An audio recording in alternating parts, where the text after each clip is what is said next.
Leap and the net will appear. Chase your dreams, find the courage to get there, and it's going to happen. In your wildest dreams, like Taylor Swift says, what do you want for yourself? Have the courage to get there. Have the courage and be kind, of course, like Cinderella, but actually, in this kind of fairy tale, it would be Jack and the Beanstalk. Like, he has the magic beans and believes it's going to grow, and then like it can transform him, like it transmutes him from poverty to wealth, like when he climbs up the beanstalk, right? So I'm also thinking of Rick and Morty, like they do that, the king and everything. I know it's scary to dream so big because the disappointment that could inevitably happen from like getting too hot, close to the sun, or not specific. Okay, too many fairy tale references. But imagine what house you'd want to live in, what your daily like routine would be, what you'd have for breakfast, what you'd wear. Would you go to the gym twice? Would you get a massage? Would you have like tons of kids and take them to school or something? I don't know. Like all in a relation to making art your career full time. Making design and art and putting it in the center of your life is how you earn your money, but also, how you live your life around. Do you have a studio that you go to? I am in my studio right now, which is part of my apartment.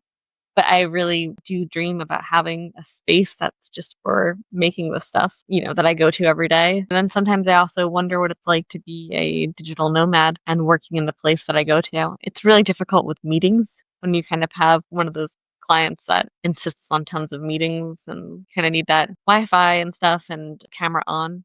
But if you're that kind of place, that wouldn't be part of my fantasy because a place that says camera on is like living in the dark ages, like red flag, like get away from those people. Amazon, for instance, always has camera off, and actually Amazon forced everyone to come back to work full time in office. I mean, so you know, like corporate is corporate, and for me, I'm just saying my ultimate dream wouldn't be corporate, but if you like love the idea of being the creative director of some place and you kind of go in, you have your office, you're the corporate girly, like you have your bag packed a certain way and you kind of like, get ready with me and go get unready and then you go to lunch. But I mean, yeah, like dream big. And lunch would be a hilarious dream in that case because I never get to have lunch when I work for corporate people. We just like work through it and like you eat at your desk over your keyboard. So that would not be part of my dream. That's all I'm saying. Like you have to pursue a creative dream despite others' doubt. Like it's a leap of faith. It seems reckless. It seems scary. And, sometimes that means you shouldn't even talk about it. That sometimes means that these, like your wild dreams, you have to keep them to yourself until it starts to become like obviously in fruition. Because if I described what I'm doing now, like as what I mean, I think like I've been told that's just not possible. Like that doesn't exist. You can't have your own studio. Like you have an LLC. Actually, I do. But yeah, like in terms that anyone understands, you're the only person who's gonna kind of make your dreams come true. You might think it's conventional like everyone else would have, where you're kind of saying like, "Oh, I want a house, car, like whatever. I live in New York City and all that." But you can't just go that far. That's too shallow. You have to get really deep. Write it all like down. Don't be afraid. And leap in the net will appear. Like obviously, like it's probably really scary to kind of like fear is only as deep as the mind allows. You're gonna have to get through all that fear to really write like and be vulnerable with yourself about what you really want and what you really imagine. If you have to put a title on it and say like the ultimate like princess castle or something, and then really describe that, and maybe that means to you like giving yourself a facial every night, like having a manicure pedicure like every day, like on your own or something, or like eating a certain kind of like meal or kind of going to get a certain kind of coffee drink or something like really, really granular. Like it's okay. I give you full permission. Like please go for it. Emotionally starting the studio like happened because I got like an incredible opportunity. I was working at a company full time and I got an incredible opportunity for illustration somewhere else. So I knew that that wouldn't last. It wasn't like a more than a 3-month assignment. And I hadn't done something like that before. Hadn't like leapt into a new like 3-month assignment thing. I usually just went to another full-time job, but I had been gone through the ringers, with the COVID, like, and layoffs twice because of COVID. And then the next thing would be AI, like getting rid of people. So I kind of just knew something in the atmosphere was changing. And I was wondering like how to get away from all of that. And like the atmosphere I was in, like it's not their fault. It's toxic AF. It's toxic everywhere though. I mean, the toxicity starts with leadership, right? So like if they're kind of acting like total dicks. Like that's how your bosses enact too, because like they're all just being told how to do. Like everyone's responding to leadership. But I was having like 5 art directors at once tell me what to do, and none of them were art directors. It was just like people who've been there longer, and I felt a little bit strange because I'm so much older than everyone there too. So like I'm having these people who haven't worked anywhere else ever before kind of just try to be responsible for what I'm making and just giving like all this criticism. And it like, made me realize like obviously God told me like, see how bad this is? Like definitely take this new opportunity. So I did it, and like having that freedom was like in fact like in amazing. Like I don't know what that word is. It was intoxicating. And because I went from a toxic environment to intoxicating freedom, and I never wanted to end. So when I got another offer for another kind of like 6-month gig while I was doing my 3-month gig, I was like, I'll do both these gigs and I'll start my studio. And I did. I got LLC, and everything's a tax write-off then. You're supposed to be able to, write off every meal and all that stuff. So it's supposed to be worth it, but it costs like so much money to do LLC, and I wouldn't recommend it now, especially in New York City, because it was like just thousands to start it. If you're gonna do it, incorporate in whatever state is like cheapest, which would probably be Delaware or Colorado, and then it's like $100. But everyone who says it's really cheap, like just do it. I don't know what they're talking about. But I mean, they're probably talking about some other place than New York City. But I did New York City, and I'm glad I'm like all incorporated now. So like that when I do licensing finally, when I finally get that together, it'll be really worth it, I suppose. But yeah, like a challenge like that came up early would be, you're no longer having like the steady income. You're getting income, but then you kind of have to pay for it eventually too. So I kept cashing out like other 401ks that I had that were like 1,000 here, like 5,000 there, like 2,000 here, like other companies, and then using that towards my business too, which is probably not smart. Obviously, it's not. I definitely just didn't tell anyone what I was doing, like no friends or family. Like I just didn't tell them where I'm working or what I'm doing. I just kept saying I was working at the same place that I was at before, because the less you talk about it, the less questions you have to answer. In fact, no questions, because nobody even knows what you're doing. So lie. The best way to go about following your dreams. Because if you're like me, you just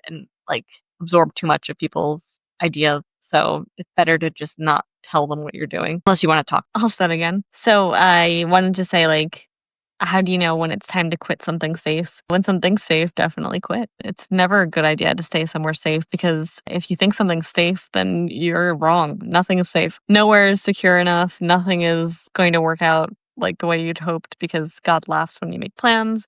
And like your company, like they're probably nice people like on their own, but they actually hate their employees. Like they hate you. They hate that they have to pay you. So, don't do anything for them past, doing a good job, because they're ready to get rid of you right away. Not to be a downer or anything, but they're not there for like they're not a safe place. It's not 100 years ago when you worked at a company and got like a watch at the end of your 40 years at the company, and you had like a parking space, or I don't even know. I don't know what happened, but like you're also like, I mean, I'm a woman. Like I wasn't going to be allowed to even work at that place, like times have changed to a level, but it's not safe anymore. And there's no safe industry that's like perfect or anything either. I mean, like there's probably doctors who are like having a hard time, or lawyers, or I don't even know, like engineers, whoever thought they were like in a perfect, infallible career. Like it's all an illusion. So do what you want anyway. Like if you're kind of like a nurse right now or something, you're like, I want to do design, and you're like, but nursing's safe. Like nursing's not safe. Like honestly, nothing's a guarantee. So just go for it. Like live out your dream. Like be completely delusionally like risk taking and go for it. And you might be saying, but what if like I'm not good? Like you're an artist, like you're talented, even if nobody has ever said that you're talented. I mean, I'm sure that's not true. You're like, if you're truly an artist, you've seen art before.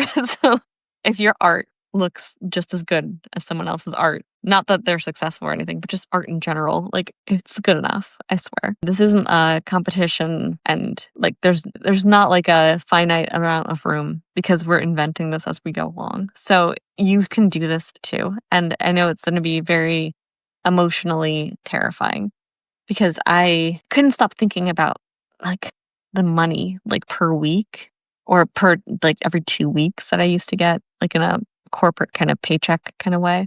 it was really hard to kind of imagine, like, all right, now we're waiting for that next gig to kind of like work out, or, this freelancer or this person said like I could have this check by this time, or I finished that job, or I never got feedback on like this first round of like sketches, first round of like designs. And you don't get paid until the end for freelance work. So you kind of work without pay and then you get paid. So the tumultuousness of it is very scary. And that's why I say multiple streams of income. I never said just do freelancing. I think that's why a lot of artists no longer do that, or they have a spouse that really pays for it. So really look into what people are saying that they do and like what they really earn. I mean, in New York, it's really common. It's like, oh, I got my first house, all this stuff, but it's kind of like a funny trust fund situation, like trust fund city. And that's okay. It's just that it's not very truthful. And that's why I was saying lie before about what you're doing, because everyone else is doing it too. So you don't have to tell everyone where your sources of income are coming from. Like, I mean, that's not me. I'm not a trust fund person. Like, I literally have to work and I don't have any like help from family. But like, I wish I had it that easy. But I think, that's what rich people do right. They just kind of like hide the details. And that's the case with a lot of workplaces anyway. Like in magazines, like I worked at Cosmo Girl magazine. Like all those girls there like had really, really wealthy families. So, you get your like $30,000 a year salary as like a journalist or a magazine editor kind of position. And it's like it's just for fun, like to get the salary. It wasn't for money. Like the parents paid for the apartments and they pay for everything else. So when you talk about like your dreams, that could be part of it. You could say like a sugar daddy or something like that. Or you could just don't let it stop you that's how their dreams come true. Like in your case, I don't want to say like it's nothing to come true without like a sugar daddy or something, but they never dreamed those dreams. You're basing your dream on their life. They don't even realize how lucky they have it. So like you can have what they have, like in realistic terms too, like not like, your parents' money or something. Like what's a dream you're chasing right now? Like for me, that like I wish I could have a store too and sell products in the store and have my studio be in the store too, for having people come in for design things like branding or invitations, or like an event that needs like signage. An event that needs signage, invitations, menus, all that kind of stuff. I'd like it to be a free event where it's not about like anything but networking and dreaming big together and just being part of the community that way. I don't think New York has any artist community that like is made for artists that way, or for our kinds of artists, like the girls, like doesn't mean gender wise, but and also design, like digital design and graphic design and illustration and a little bit of fine art. I just don't think there's a lot of space for regular people like us who are kind of actually actively doing it. Like I said, a lot of fine artists out there in New York are backed by huge amounts of other people's money and not really from like their own art sales or something. So I want to be that space for people. It's possible. I think that starting this YouTube channel has kind of gotten me closer to it. Like every day I'm doing this. Like I said, like the stuff we're imagining together right now, like it doesn't exist yet. But it doesn't mean it can't. It just means that like the possibilities are so endless. It's not overwhelming if you don't let it overwhelm you, but it is kind of pretty amazing. It's dazzling. But I just want to say it is scary, and it's okay to feel like you're not good enough, and imposter syndrome is real, and anxiety is real. It's something like you don't want to keep saying it to somebody, like to like your husband or like your friends. Like you don't want to keep saying like I'm so scared, like that I'm not gonna earn enough or something. But that's all because you think you can control the outcome. You can't control any outcomes. You can't control what's gonna happen this time next year. Like you have no idea because you're not in charge. Like only God is. Like literally, just like give it up and don't feel like because you're like so worried about this thing that all the waterfalls are going to stop watering because like there's too many balls in the air with all these new things. Like all these things can happen at once. It's an infinite possibility, and you're talented, and I think you should do it. And please like write it all down. This is like part 6 of the series, and there's a lot of things we've had to write down so far, and I hope you've kept up. But see you in part 7. Power of one question. Transform your path.